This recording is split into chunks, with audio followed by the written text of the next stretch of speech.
Shalom and good day all, this is Tehillim29 back again for another indie comic review, and in this indie comic review I'll be covering Berzerker-Poetry of Madness, Issue 1, and TMNT, Usagi Yojimbo, Issue 5.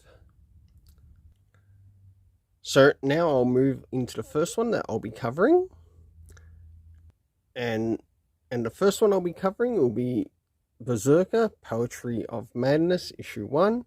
So first things first, does this cover in any way, shape or form connect to something that is happening inside with the story? Sure enough it does, to which I give it a 7.5 out of 10. I'll now move into the area of the internal art, as well as some of the things that are happening story-wise, to which we'll have a look around the beginning, middle, and of course the end. And let's see how Keanu Reeves goes with this particular story.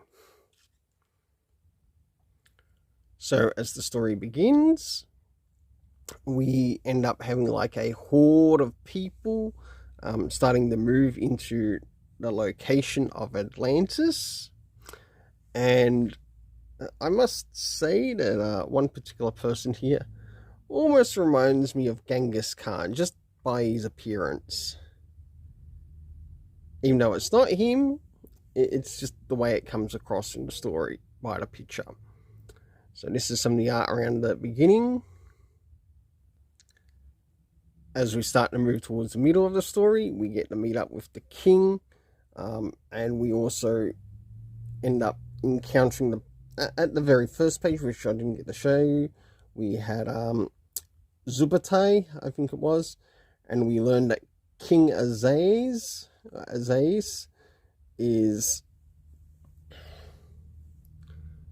sort of like the head of this, and we get to, of course, see a bit of a meeting between Unut, the Berserker, which is how he's called in this. And of course, there's a bit of a discussion. We can certainly see that some blood has been shed already, and now it's time for Unut to shed more blood once again in regards to Cthulhu.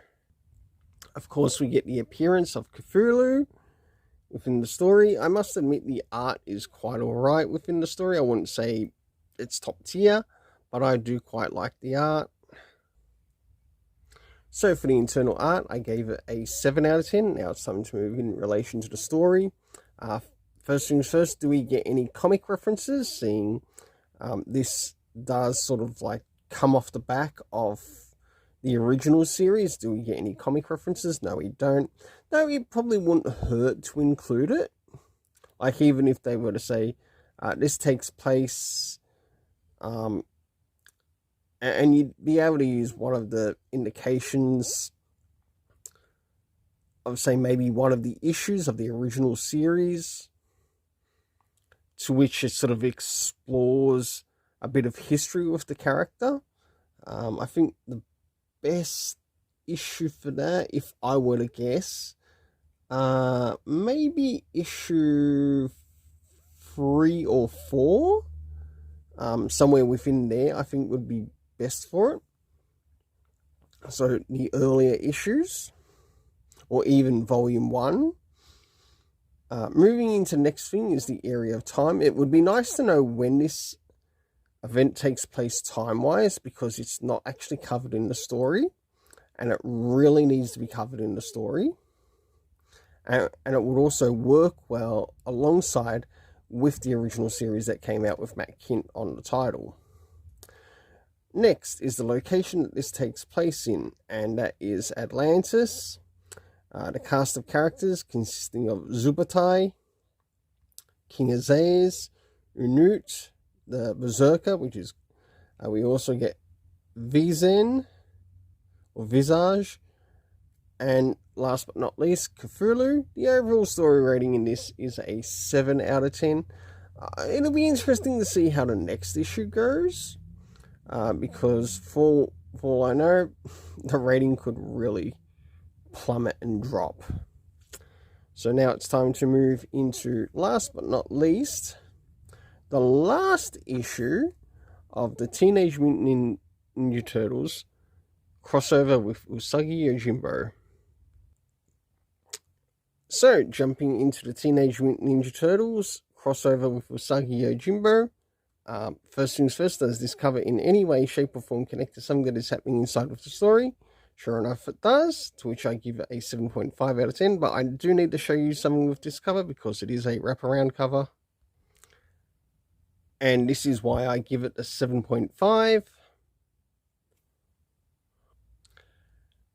Now it's time to move into the internal art of the story, which covers around the beginning, middle, and also the end.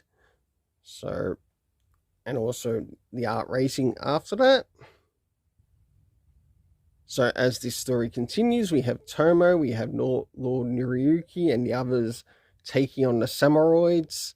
And of course, whilst this is happening, there also seems to there is a mention of the Moga ninja attacking, but you really don't see him. It's more like the samuroids overall. So either that was a mistake by the writer and or editor.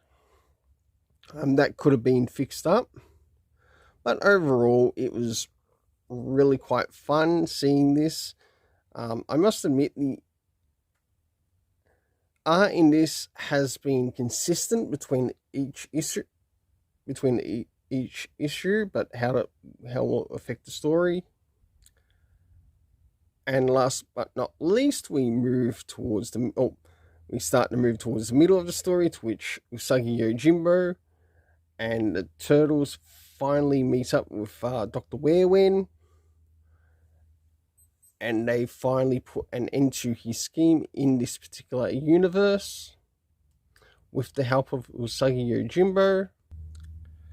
There are sort of two endings to this, so this is a part of the first ending, and this is a part of the second. So for the internal art, I gave it a 7 out of 10. Now it's time to move in relation to the story. First things first, did we get anything that indicate when this takes place time-wise? No, we didn't.